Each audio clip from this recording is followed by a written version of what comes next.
জিনিসটা আগে বাবা মেরে ধরেও খাওয়াতে পারতো না ছোট্টবেলায়, আর এখন এটাই মনে হয় অমৃত লাগে। আগে এটা শুনে নাস্যিট করতাম, পাকা শসা ইস খাবো না, ভালো লাগে না, আর এখন এটা দিয়েই মনে হয় সব ভাত খেয়ে নিই।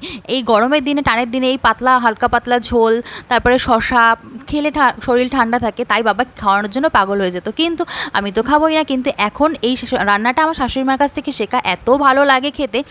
তো তার মধ্যে থাকে যদি এরকম পুকুর থেকে ধরা টাটকা টাটকা পুঁটি মাছ, আমার তো ভীষণ প্রিয়। আর তোমাদের কেমন লাগে অবশ্যই জানিও। বাবা ধরে এনেছে পুঁটি মাছগুলো, মা চালনে ভালো করে আঁশ ছাড়িয়ে তারপরে কেটে নিয়েছে, আর শসা বীজ ছাড়িয়ে তারপরে সেটাকে আলুও পাতলা পাতলা করে কেটে নিয়েছে, শসাও কেটে নিয়েছে।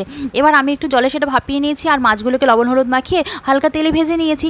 এবার ওই তেলের মধ্যে রাঁধুনি শুকনো লঙ্কা তেজপাতা ফোড়ন দিয়ে শসা আর আলুটা ভালো করে ভেজে নিয়ে অল্প কটা চেরা কাঁচা লঙ্কা দিয়ে দিয়েছি, পরিমাণ মতো লবণ হলুদ দিয়ে একটু কষিয়ে জল দিয়ে দিয়েছি। ব্যাস ফুটে উঠলে আলু আর শসাটা একটু হাতা দিয়ে ঘেটে নিয়েছি, তারপর মাছগুলো দিয়ে অল্প মিষ্টি দিয়ে নামিয়ে নিয়েছি, আর গরম ভাতে খেয়েছি। টাটা।